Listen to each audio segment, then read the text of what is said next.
Salam, MİQ rubrikasında xoş gördük hörmətli müəllimlər. Biz yenə də MİQ hazırlaşan müəllimlər üçün kitabımızın modul ötənişlər bölməsindən bir sualı sizinlə paylaşırıq. Parametrdən aslında modulu təmin etmiş sual olmuş ki, parametrin hansı qiymətində bu təminin 3 həlli var. Sual bu əvvəllər 2 həlli var, həlli yoxdur, və s. Bir neçə suallar, 4 həlli var və s. İndi biz 3 həlli olanları araşdırırıq. Belə təminlərin parametri təminlərin həllinin ən asal yolu qrafik olur.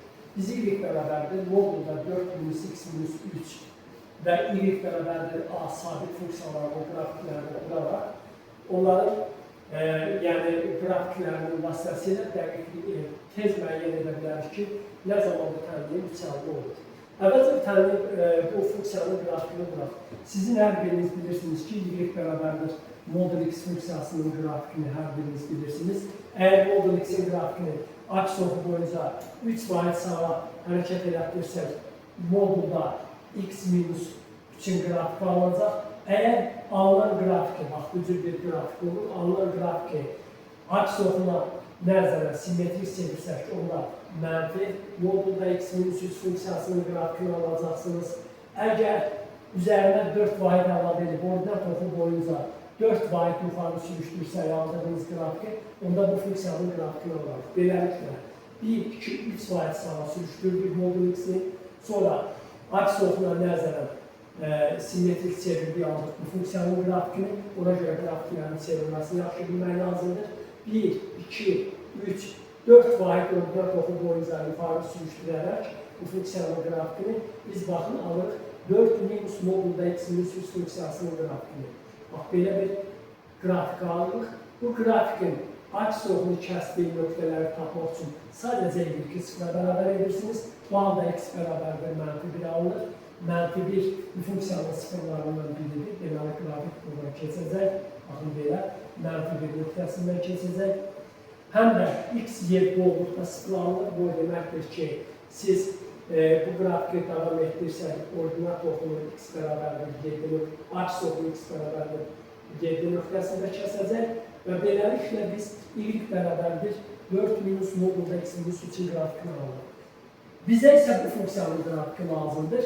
Təzdən biz modulda bu funksiyanın modulunun grafikini almaq üçün aks oxundan yuxarıda qalan, yəni funksiyanın müsbət qiymətləri aldığı hissənin grafikini yerində saxlayırıq. Mənfi qiymətləri aldığı hissənin grafikini isə aks oxuna simmetrik olaraq çeviririk və beləliklə biz sonda y bərabərdir modulda 4 minus x minus 3-in grafikini almış oluruq. Baxın, aks oxuna nəzərə simmetrik çevrilmədən sonra bu funksiyanın qrafiki alınır. Və bizə y bərabərdir a-nın grafikini də qurmaq lazımdır. Bu sabitdir, əlbəttə bunun grafikini qurmaq asandır. Aks oxuna paralel bir düz xətdir. İndi biz A-nı necə seçək ki, həmin paralel düz xətlə bizim qurduğumuz qrafikin 3 ortaq nöqtəsi olsun.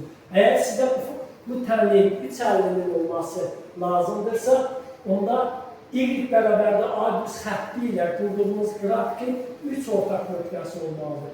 Gəlin görə y bərabərdir A düz xətti necə olsa, bu funksiyanın qrafikini onun 3 ortaq nöqtəsi olur. Əgər biz 4-dən keçirsək bunu, yəni A-nı 4-ə bərabər götürüb y bərabərdir 4 funksiyasının qrafikini qursaq, bu aks oxuna paralel olan bir düz xətdir və nəticədə nə alırıq? Nəticədə biz alırıq ki, aldığımız, deməli, çəkdiyimiz düz xət, qurduğumuz qrafiklə 3 nöqtədə kəsişəcək və beləliklə bu təmin 3 həlli olacaq. Bunun üstün cəhəti ondan ibarətdir ki, bu grafiksiyonun üstün cəhəti ondan ibarətdir ki, buradan asanlıqla görmək olur ki, əgər siz A-nı sıfıra bərabər götürüb, y bərabərdir, 0 düz xətti ilə kəsişdirsəniz, onda bu grafiklərin 2 ortaq nöqtəsi olacaq. Əgər A 4-dən böyük olarsa, o zaman y bərabərdir A düz xətti ilə bu grafikin 2 ortaq nöqtəsi olacaq və o təmin 2 həlli olacaq. Əgər A 0 ilə 4 arasında, yəni 0-4 intervalında yerləşərsə, onda y bərabərdir A düz xətti bu cür yerləşəcək. Və nəticədə bu qrafiklərin 4 ortaq nöqtəsi olacaq və bu təmin 4 həlli olacaq. Bax, müddə sizə bu sualların hər biri düşə bilər. Sağ olun, diqqətinizə görə təşəkkür ederim.